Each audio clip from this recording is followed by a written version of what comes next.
Donc le social selling, c'est vraiment l'évolution de la vente.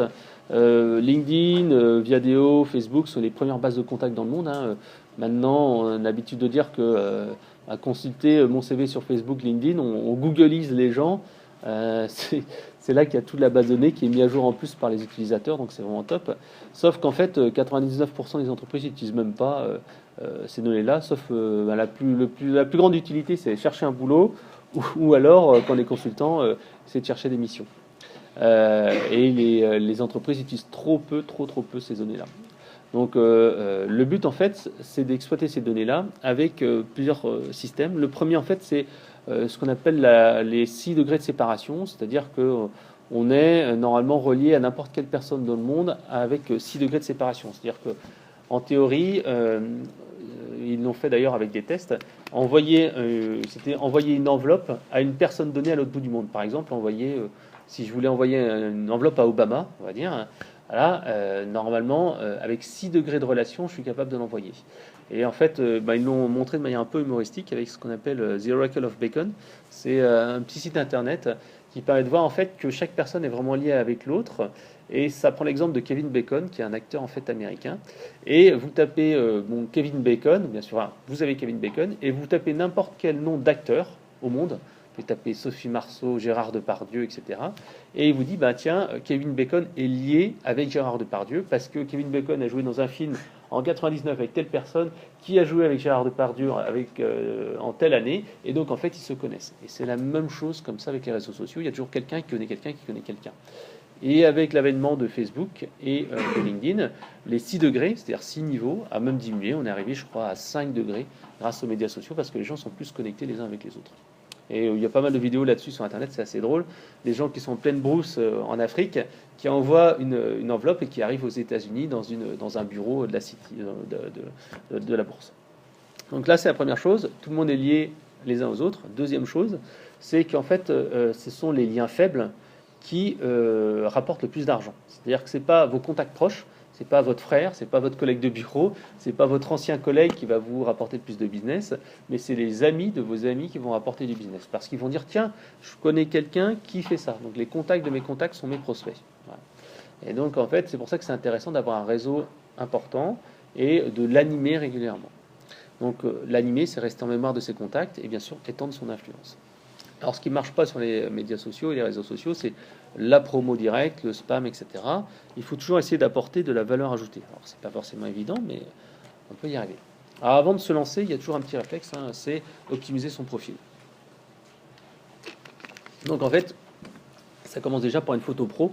Nous, chez FICI, c'est moi en fait qui, pour l'instant, prend en photo tous nos nouveaux collaborateurs. Là, dans mon sac, j'ai mon appareil photo. Je vais prendre la nouvelle commerciale qui est arrivée à Paris là, et clac, elle va avoir un joli petit profil LinkedIn. Donc en fait, ça permet aussi d'humaniser, avoir une photo un peu sympa. Donc en fait, c'est bien sûr mettre votre société, ce que vous vendez, votre USP, pourquoi choisir vous plutôt qu'un autre, votre présentation, et demander des recommandations pour avoir une meilleure crédibilité. Donc ça, c'est une première chose importante. Si vous avez le temps, utilisez le système de blogging en ligne qui s'appelle Pulse et qui permet en fait de republier vos articles. Moi, par exemple, mes très bons articles de blog ou les annonces importantes sur la société, hop, j'ai republié en fait sur LinkedIn Pulse, qui est en fait un mini blog sur LinkedIn. Et bien sûr, je mets également du contenu sur SlideShare qui a le YouTube des PowerPoint et des PDF. C'est-à-dire que vous pouvez mettre en fait toutes vos présentations. Là, la presse que vous avez là, je vais la mettre en fait sur SlideShare, sur mon compte SlideShare cet après-midi ou demain. Et donc en fait, ça me permettra d'avoir du trafic, du volume là-dessus. Donc l'étape numéro 1, une fois qu'on a fait cette première optimisation de son profil, c'est d'activer son réseau personnel. Donc j'en ai déjà parlé tout à l'heure, synchronisation entre sa boîte email perso et LinkedIn Viadeo.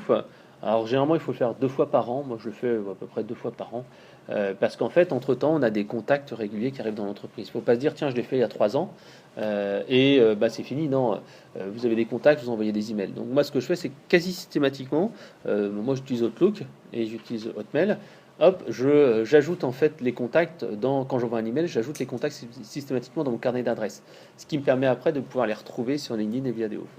On fait la même chose sur Gmail. Donc après, bien sûr, moi ce que j'encourage à faire avec nos commerciaux, c'est d'ajouter systématiquement un prospect, on est dans le B2B, hein, c'est un peu plus facile, d'ajouter systématiquement les prospects sur LinkedIn et Viadeo. Ce qui permet d'avoir une première relation, je me présente, je ne suis pas un inconnu. L'autre chose, bah oui, éventuellement apporter depuis Outlook, hein, là c'est un petit mode d'emploi. La synchronisation entre les applications. Donc, vous pouvez également synchroniser Facebook avec votre smartphone si vous voulez plus de contacts. Hein. Mais il faut éviter de le faire la même journée parce qu'autrement les gens vont commencer un petit peu à avoir des demandes de contact à droite à gauche. Entre Viadeo et LinkedIn, ça peut faire beaucoup. La deuxième chose, la deuxième étape, c'est savoir ce que vous faites. Alors bien entendu, je vous ai parlé tout à l'heure de Zapier. Il y a un autre outil qui s'appelle Delivereit qui permet de synchroniser un blog ou un compte Twitter avec LinkedIn. C'est-à-dire que moi, automatiquement, comme ça publie du contenu et ça permet de montrer que j'ai des actualités régulières. Voilà. Et nous, régulièrement, j'ai créé en fait un profil pour tous les managers. Tous les managers d'entreprise ont une belle photo, ils ont un compte Twitter et ils ont un compte LinkedIn qui est synchronisé avec leur compte Twitter qui est lui-même synchronisé avec notre blog. Et donc, en fait, notre DG, notre commercial me dit, mais je ne sais même pas ce que je tweete, je ne sais même pas ce que je publie, mais il y a des gens qui like et j'ai eu un contact la semaine dernière là-dessus qui m'a dit qu'il était intéressé par telle chose, telle chose, telle chose. Donc, en fait, ça permet d'automatiser sans le savoir. Encore une fois, il y a des limites à l'automatisation, mais ça permet de faire des choses assez sympas. Ensuite, la troisième étape, 1 ou 2 fois par an. Alors, c'est Zapier, c'est un outil que j'ai présenté au début qui permet en fait de synchroniser des flux RSS avec un compte médias sociaux. Là, par exemple, c'est un compte Twitter avec un LinkedIn, mais je peux le faire avec un blog avec un LinkedIn, un blog avec Facebook, etc., etc.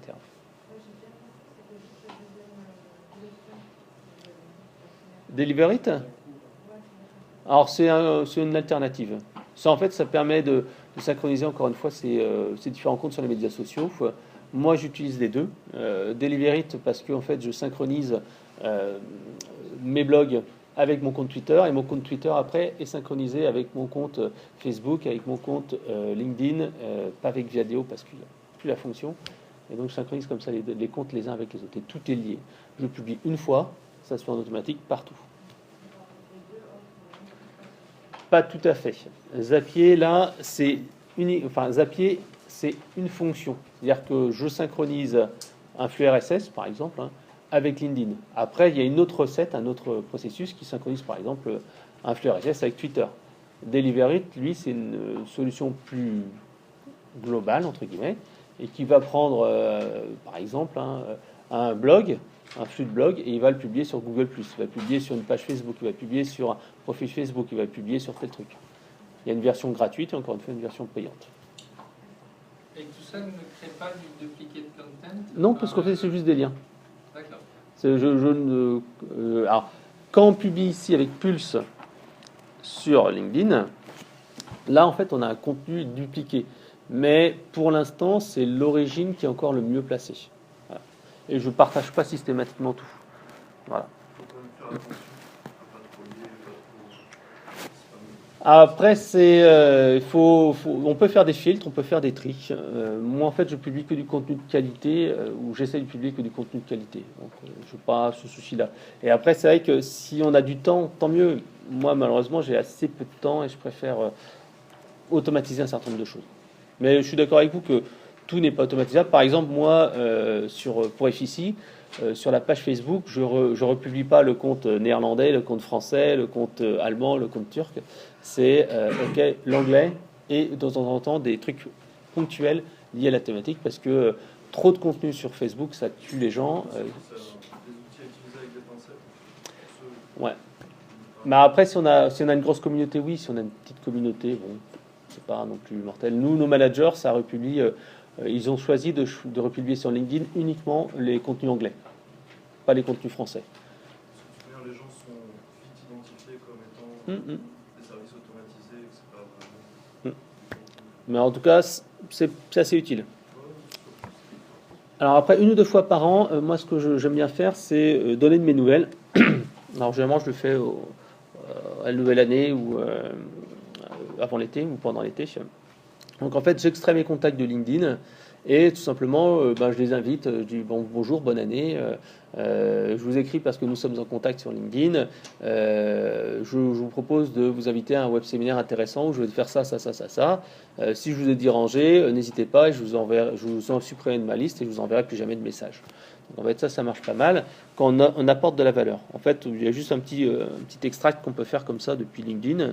Et hop, on a un fichier CSV. Il faut toujours faire un tri. Moi, je fais un tri dans ce fichier-là parce que je ne vais pas envoyer à mes collègues de bureau, etc., etc. Donc, je fais un petit tri. Je ne fais pas du mass mailing là-dessus. Voilà.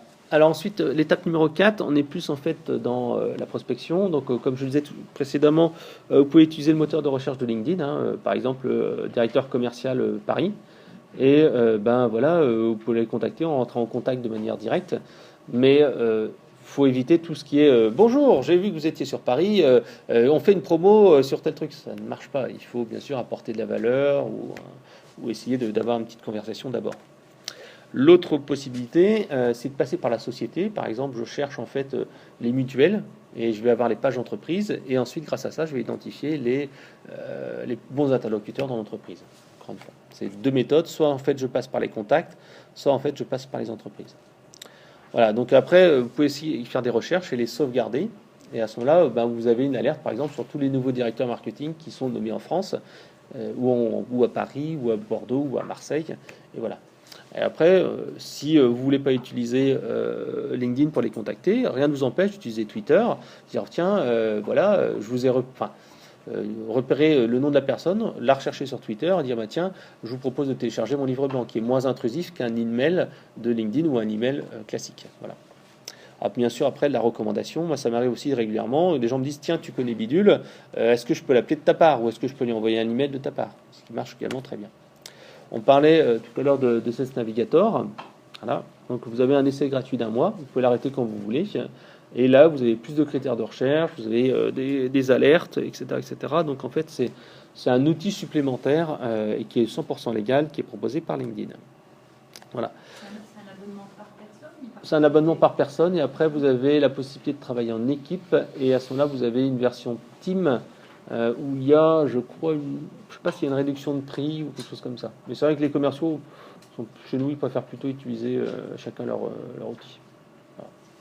Il y a une offre team. Un réseau, ça s'entretient.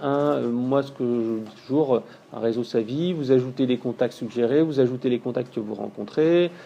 Pourquoi pas créer un groupe sur Viadeo LinkedIn, mais ça prend du temps. Et bien sûr, ce qui est important, c'est pas avoir ces contacts qui sont éparpillés partout. Comme je le disais en introduction, les rassembler en un seul endroit, parce que à un moment donné, vous pouvez pas être partout. Par contre, après, on peut envoyer des emails par le marketing automation, etc. Je crois qu'on est arrivé au bout pour ma partie. Ce que je voulais vous dire ce matin, c'est que le succès et l'échec tiennent parfois à peu de choses. L'important, c'est de donner à vos commerciaux les moyens de réussir. Donc, ça peut être des outils de growth hacking, ça peut être des outils qui sont plus structurants comme un CRM.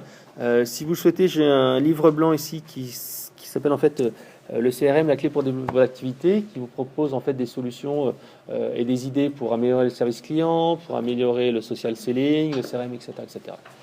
Et si vous voulez me contacter, n'hésitez pas, je suis là. Et autrement, on commercialise Effici CRM, qui est une solution de CRM, donc qui s'adresse plutôt aux PME. Et ensuite, l'app Pick Me Up, qu'on commercialise également, qui est assez sympa.